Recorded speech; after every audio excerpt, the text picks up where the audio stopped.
जय हिंद फ्रेंड, आज हम सभी फिर से कुछ नया सीखेंगे और आज का जो टॉपिक का नाम है आहार श्रृंखला है। क्या है आहार श्रृंखला? इसको अंग्रेजी में फूड चेन कहा जाता है। क्या बोलते हैं? Food chain. देखिए, सबसे पहला नंबर आपको ध्यान देना को सूरज चचा पे। पता है क्या कहते हैं? कहते हैं कि हम सूर्य का प्रकाश सभी पेड़ पौधा को देंगे। क्या देंगे? सूर्य का प्रकाश। और पेड़ पौधे क्या करते हैं? सूर्य का प्रकाश ले लिए सूर्य चचा से, उसके बाद वायुमंडल में क्या है? CO2 है। क्या है? CO2। अब CO2 को ले लिया, उसके बाद पौधे की पत्तियां में क्लोरोफिल होता है। क्या होता है? क्लोरोफिल। और यहाँ पर जड़ दिखाई दे रहा है ना, जड़ क्या करता है? खनिज लवण और जल को खींचता है, यानी अवशोषित करता है। सबको इकट्ठा करके पौधे क्या करते हैं? अपना भोजन बनाते हैं। इसीलिए पौधे को हम लोग स्वपोषी बोलते हैं, क्योंकि अपना भोजन ये लोग खुद बनाते हैं।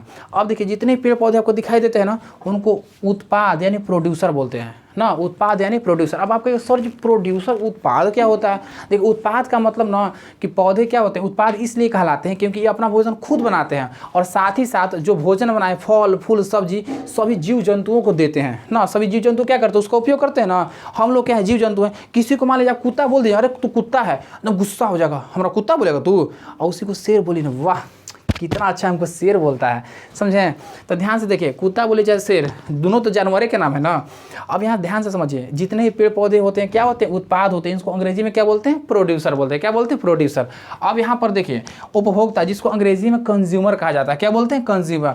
3 प्रकार का कंज्यूमर होता है। कितने प्रकार का? 3 प्रकार का। देखिए, प्रथम श्रेणी का उपभोक्ता, द्वितीय श्रेणी का उपभोक्ता और तृतीय श्रेणी का उपभोक्ता। देखिए, प्रथम श्रेणी का उपभोक्ता में शाकाहारी जीव आते हैं। अब आप कहेंगे सर शाकाहारी क्या होता है? देखिए, शाकाहारी का मतलब वैसे जीव जो मांस मछली अंडा ये सब नहीं खाते हैं और केवल अनाज फल सब्जी ये सब खाते हैं, उनको शाकाहारी बोलते हैं। क्या बोलते हैं? शाकाहारी।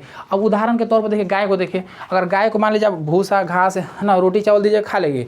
अब उसी को मांस दीजिए, बकरी का मांस ले आकर दीजिए, खाएगी नहीं, क्योंकि वो क्या है? शाकाहारी है। तो जितने भी शाकाहारी जीव होते हैं वो प्रथम श्रेणी के उपभोक्ता में आते हैं। जितने भी शाकाहारी जीव हैं किस में आते हैं? प्रथम श्रेणी के उपभोक्ता में आते हैं। अब देखिए, यहाँ पे अगर कोई मानव है, अगर वो मांस मछली अंडा नहीं खाता है तो वो भी प्रथम श्रेणी के उपभोक्ता में आ सकता है। अब देखिए, यहाँ पर सर्वाहारी, जिसको ओमनीवोरस बोलते हैं। क्या बोलते हैं? ओमनीवोरस। देखिए, सर्वाहारी का एक ही चीज़ मतलब होता है कि इन्हें देखिए, मानव क्या है? सर्वाहारी है ना। मानव क्या करेगा? इधर पेड़ पौधा से अगर अनाज मिल रहा है, चावल दाल सब्जी सब खा रहा है, समझें? फल फूल सब्जी फल भी खा रहा है। उसके बाद मान लीजिए अगर बकरी है, उसको भी मार के खा लिया ना, मांस भी खा लिया। यानी मानव क्या है? इधर एक तरफ आपको फल साग सब्जी अनाज खा रहा है ना, और इधर मान लीजिए बकरी को मार कर उसका मीट भी खा ले रहा है। तो मानव क्या है? वो सर्वाहारी। मानव क्या है? सर्वाहारी है। मानव कुत्ता बिल्ली, कुत्ता को भी देखिए मांस मछली भी खाता है, इधर रोटी भी खा लेगा। तो अपने आप में सर्वाहारी उसको बोलते हैं जो मांस मछली भी खाता हो, अनाज भी खाता हो, जो पौधा से प्राप्त होता है, तो उनको क्या बोलते हैं? सर्वाहारी। क्या बोलते हैं? सर्वाहारी। अब यहाँ पर देखिए, मांसाहारी उनको बोलते हैं जो केवल मांस ही खाता हो। जैसे मान लीजिए बाघ शेर की चीता है, उन लोग को रोटी दाल खिलाइए ना, भूसा खिलाइए, मर जाएगा लेकिन नहीं खाएगा, समझें? यानी मांसाहारी यानी शेर बाघ चीता क्या है? दूसरे जीवों को मार कर खाते हैं। जैसे मान लीजिए कोई हिरन है, हिरन को मार के खा लेगा बाघ ना, बाघ क्या करे? हिरन को मार कर खा लेगा। या मान लीजिए कोई बकरी उसको मार के खा लिया, तो इस मांसाहारी जीव हुआ।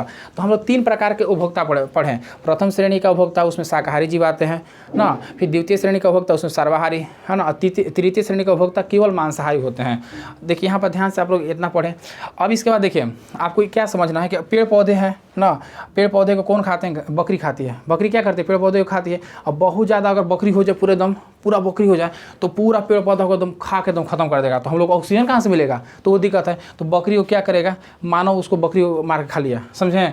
अब मानव की जनसंख्या बढ़ रही है, पूरा एकदम लग रहा है कि मानव क्या करता था? पूरा देख रहे हैं, पूरा जंगल की कटाई कर दे रहा है, वहाँ पर बिल्डिंग बना दे रहा है, कारखाना बना दे रहा है। तो मानव भी क्या है? उपद्रव मचा रहा है ना। तो मानव की जनसंख्या बढ़ी, तो शेर बाघ भी खा सकता है, मानव को खा सकता है ना। अब देखिए, जितने सारे अब देखिए मुर्गी पालन लोग करते हैं ना, तो मुर्गी क्या है? अंडा बहुत ज़्यादा देती है। और मुर्गी बहुत ज़्यादा जनसंख्या बढ़ जाए ना, तो इसीलिए क्या करते हैं मानव लोग? क्या करते हैं? मुर्गी को खा लेते हैं। नहीं तो अगर खाली मुर्गी आए तो आपका माथा पर से दौड़ेगी मुर्गी, तो हिंदुस्तान की जगह मुर्गिस्तान रखना पड़ जाएगा, नामे चेंज करना पड़ जाएगा। देखिए, ध्यान से समझिए। अब यहाँ देखिए, हम लोग अवघटक के बारे में सीखेंगे। किसके बारे में? अवघटक के बारे में। अवघटक में देखिए, चील कौवा गिद्ध ये लोग क्या करते हैं? इंतजार करते हैं, टुकु टुकु देखते हैं, सबको देखते हैं। पौधा को कहते हैं पौधा तू मर, इधर शाकाहारी जी को तू मर, सर्वाहारी को तू मर, सबके इंतजार करते हैं कौन मर ना भाई, है ना, हमको खाना है। अगर मान लीजिए कोई आपको बताए थे कि अगर रेलवे ट्रैक पर कोई जीव जंतु मर जाता है, या मान लीजिए कोई जीव जंतु अपने से ही मर गया, तो उसको लोग ले आकर बाहर कहीं फेंक देते हैं ना। तो इधर चील कौवा गिद्ध ऊपर से आसमान में से उड़ते हुए एकदम मंडराएगा, और जहाँ देख लेगा तो पूरा एकदम समूह में आएगा, पूरा एकदम ग्रुप बना के चलो एकदम वहाँ पर पार्टी मनाएंगे, जाएंगे सब मिल के एकदम बढ़िया से खाते हैं, समझे। देखते हैं कि कहीं अगर मांस का टुकड़ा कहीं बहुत ज़्यादा फेंका हुआ रहता है तो वहाँ पर देखते हैं कि पूरा एकदम चील कौवा मंडराते रहता है आकाश में, और वहाँ पर लोग अटैक करता है, पूरा एकदम खाता है, आराम से खाएगा, एकदम पार्टी बनाएगा बढ़िया से। और देखिए इन लोग का रहना जरूरी भी है। देखिए पेड़ पौधा मान लीजिए अगर कोई लकड़ी काट कर रख दिए ना तो उसमें घून दीमक लग जाता है ना, तो यहाँ पर वो सब अपघटक ही होते हैं। घून दीमक क्या अपघटक ही होते हैं। चील कौवा गीत है, ये लोग मान लीजिए कोई मरा हुआ जंतु है, अगर ये लोग नहीं खाएं तो क्या गंध मारेगा, वायुमंडल के लिए क्या हो जाएगा, एकदम दिक्कत हो जाएगा, पूरे वायुमंडल को प्रदूषित कर देगा। तो यानी क्या है, ये लोग भी क्या है बहुत ज़रूरी है। तो यहाँ पर हम लोग अपघटक के बारे में सीखें। अब देखिए ध्यान से समझिए, यहाँ पर पिरामिड आपको दिखाई दे रहा हो ना, तो ये पिरामिड जो है ना स्थल का पिरामिड है। स्थल में तो हम लोग जहाँ पे रह रहे हैं, तो देखिए यहाँ पर उत्पाद की संख्या कुछ ज़्यादा होती है, पेड़ पौधे आपको ज़्यादा मिलेंगे। घर से बाहर निकले तो खाली पेड़ पौधे दिखाई देता है ना, और उससे कम जीव जंतु आपको दिखाई देंगे, गाय भैंस बकरी सब कम दिखाई देंगे, और उससे कम अपघटक। पहले देखते थे ना मार कौवा चील ये सब दिखता था, अब कहाँ दिख रहा है, धीरे धीरे इसकी जनसंख्या क्या है कम हो रही है। तो ये आपका स्थल का पिरामिड है। अब इसी को पिरामिड को आप उल्टा कर दीजिए तो आप देखिएगा कहाँ पे, मरुस्थल में। मरुस्थल जहाँ डिजर्ट यानी रेगिस्तान में, तो वहाँ पर उत्पाद बहुत कम मिलेगा, क्योंकि पानी ही नहीं तो कहाँ से आपको मिलेगा उतना ना, घास ये सब बहुत कम मिलेगा। अब उपभोक्ता की बात पड़े तो जीव जंतु मिल जाएंगे वहाँ पे। अब अपघटक क्या है, अपघटक बहुत ज़्यादा मिलेंगे, समझे, अपघटक बहुत ज़्यादा मिलेंगे, क्योंकि वहाँ पर आसमान में उड़ रहे हैं, उनको दिखाई दे रहा है कि अरे यहाँ पर मरा हुआ है, तो वहाँ पर वो लोग तुरंत पहुँच जाएंगे। इसलिए अपघटक की संख्या ज़्यादा होती है कहाँ पर, मरुस्थल में। आज हम सभी आहार श्रृंखला यानी फूड चेन के बारे में अध्ययन किए, और फिर हम लोग एक नया टॉपिक को लेकर आएंगे और उस टॉपिक में कुछ नया सीखेंगे। सो धन्यवाद इस वीडियो को देखने के लिए।